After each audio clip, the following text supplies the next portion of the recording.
Bienvenidos a un nuevo video. En esta ocasión vamos a hablar sobre el tema la segunda revolución de la química. Así que te invito a que te quedes a ver el video completo para que no te pierdas ninguno de los datos que compartiré contigo. ¡Comenzamos!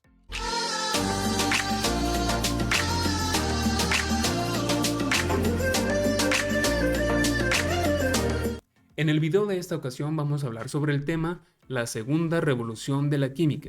Aquí tenemos nuestro subtema y los aprendizajes esperados que queremos desarrollar en el transcurso de este video. Hace mucho tiempo existía una discusión o un debate entre la definición de masa atómica y masa molecular. Esto originó que en la comunidad científica o los científicos entraran en debates al no saber identificar exactamente cuáles eran las diferencias entre masa atómica y masa molecular. Para esto, un científico llamado Cannizzaro comenzó a realizar investigaciones para tratar de hacer una diferencia específica entre el concepto de masa atómica y masa molecular. Vamos a tratar de identificar lo que él descubrió en ese momento. Por su parte, la masa atómica nos menciona que es la suma de los protones y neutrones que tiene un elemento químico. En clases anteriores ya habíamos estudiado las partículas de un átomo. Habíamos mencionado que las partículas llamadas protones son las partículas positivas con un signo de más y las partículas neutrones o neutrón es la partícula que no tiene carga eléctrica ni positiva ni negativa. También aquí tenemos dos ejemplos que nos muestran la definición de la masa atómica. Por ejemplo, la primera sustancia que estamos observando aquí es el elemento químico hidrógeno. Su símbolo químico es una H. El nombre, pues, es el hidrógeno y la masa atómica de ese elemento químico es 1. La segunda sustancia o elemento químico que estamos observando es el elemento oxígeno. Su símbolo es una O y la masa atómica de este elemento es 16. Ahora vamos a observar la definición de masa molecular. Según Cannizzaro, nos menciona que la masa molecular es la suma de las masas atómicas de cada elemento en una molécula. Vamos a tratar de identificar exactamente esta definición porque aquí está la clave. Nos menciona que es la suma de las masas atómicas de cada elemento en una molécula. Vamos a tomar una molécula como ejemplo. El ejemplo más sencillito que podemos tener a la mano es el agua. Aquí tenemos el agua. Su fórmula química es H2O. Aquí tenemos una molécula de agua. Los elementos que forman esta molécula de agua es el hidrógeno y es el oxígeno. El número 2 que aparece a un lado de la letra H, que representa el símbolo químico del elemento hidrógeno, nos menciona o nos indica la cantidad de átomos que tiene. En este caso, el número pequeñito de aquí, ¿sí?, se llama subíndice. Ese subíndice nos va a decir o nos indica la cantidad de átomos de hidrógeno que tiene la molécula del agua. En este caso, si tiene un 2, nos está diciendo que la molécula de agua está formada por 2 átomos de hidrógeno, ¿sí? Y del lado derecho, el símbolo químico del oxígeno es una O mayúscula y al no tener un número aquí a un ladito escrito, significa que solamente tiene un átomo de oxígeno. Entonces, nosotros vamos a acomodarlo de la siguiente forma. Aquí dice que tenemos 2 átomos de hidrógeno y un átomo de oxígeno. Entonces, lo que vamos a realizar para obtener la masa molecular es lo siguiente. Primero vamos a identificar la cantidad de átomos que tiene el elemento o la fórmula química del agua. En este caso, habíamos dicho que tiene 2 átomos de hidrógeno y un átomo de oxígeno. Ahora nuestro segundo paso es colocar o multiplicar la cantidad de átomos por la cantidad de masa atómica. En este caso, habíamos identificado hace un momento que la masa atómica del hidrógeno es 1 y la masa atómica del elemento oxígeno es 16. Entonces, conociendo estos dos valores, lo que vamos a hacer es una multiplicación. Vamos a multiplicar 2 átomos de hidrógeno por 1, que es la masa atómica. Entonces, 2 por 1 nos va a dar a 2 UMAs. Ahorita les voy a decir qué es UMA. Después vamos a continuar nuestra operación multiplicando un átomo de oxígeno, que tiene la fórmula química del agua, por la masa atómica del elemento. En este caso vamos a multiplicar 1 por 16, lo cual nos va a dar como resultado 16. Hasta este momento lo que estamos haciendo es conseguir la masa atómica de cada elemento individualmente. Ya que tenemos esto, ahora el último paso, como lo dice la definición, es sumar la masa atómica de cada elemento. Entonces sumamos 2 más 16 nos va a dar un resultado de 18, ¿sí? 18 UMAs. Las UMAs o el UMA es la unidad para expresar las partículas diminutas como los átomos, moléculas y partículas subatómicas. En conclusión, el agua tiene una masa atómica de 18. ¿De dónde salieron los 18? Bien sencillito. Tenemos 16 de masa atómica del oxígeno y como tenemos 2 átomos de hidrógeno, pues cada átomo de hidrógeno tiene una masa atómica de 1. Entonces, como tenemos 2, pues ahí tenemos 2 valores. Entonces sumamos 16 más 2, que nos da un total de 18. Así fue como Cannizzaro diferenció la masa atómica y la masa molecular. La masa molecular es la suma de todos los elementos que forman el compuesto, ¿sí? O la molécula. En este caso nosotros sumamos la masa atómica del oxígeno, que fue 16, y la masa atómica del hidrógeno, ¿sí? Porque estamos sumando todo en general, la suma completa de los elementos que están aquí en esta fórmula química de la molécula o del compuesto químico. Por su parte, la masa atómica solamente se refiere a la masa atómica del elemento en particular, de manera individual, ¿sí? Masa atómica del hidrógeno es 1 y la masa atómica del oxígeno es 16.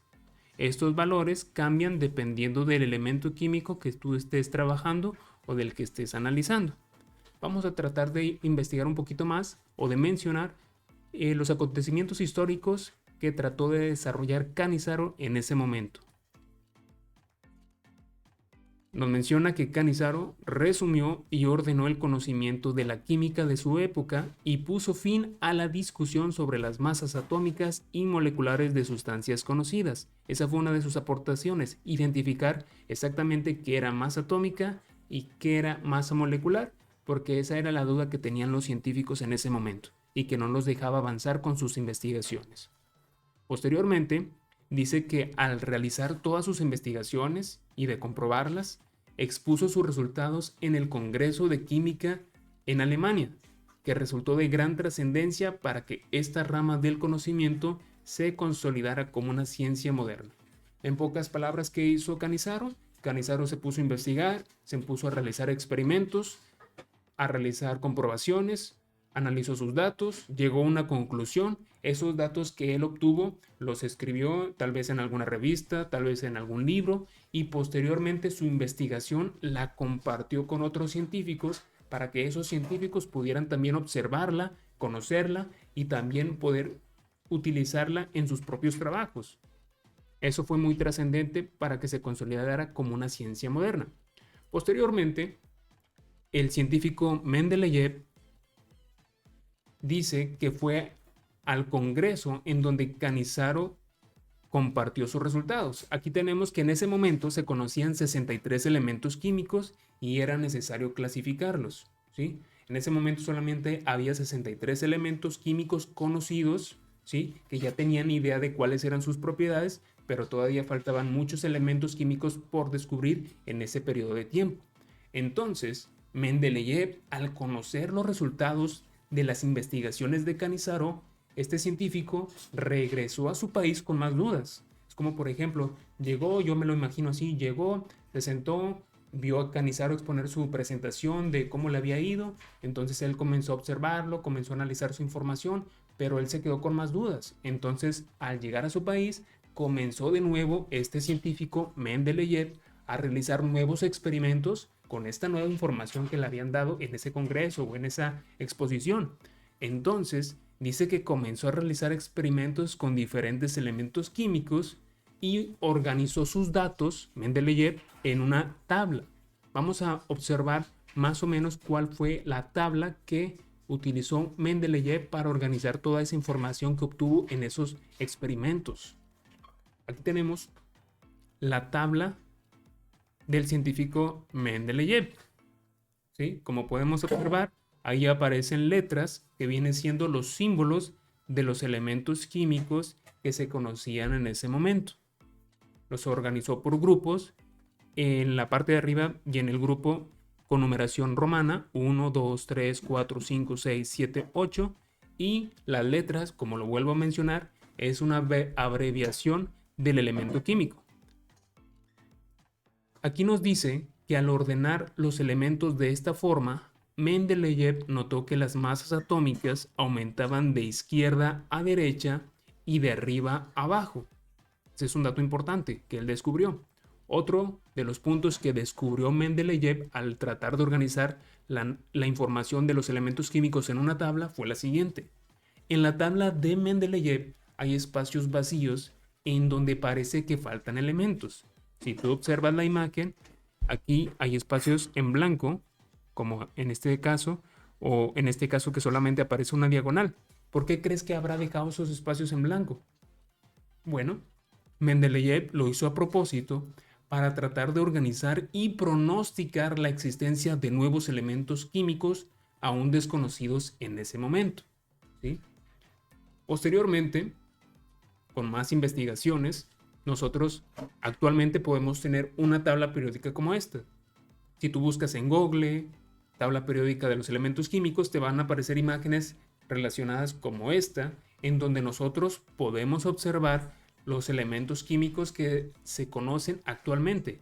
En el tiempo de Canizaro y Mendeleev solamente se conocían 63 elementos, pero hoy en día tenemos una gran cantidad de elementos, como por ejemplo hasta el número 117 o 118 elementos de la tabla periódica, ¿sí?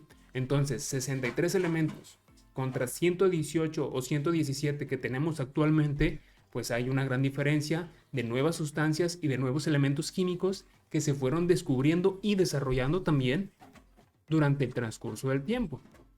Aquí nos menciona que la tabla periódica de los elementos de Mendeleev sigue siendo una útil herramienta para la enseñanza de la química, pues integra y organiza gráficamente los elementos químicos según su comportamiento y sus propiedades.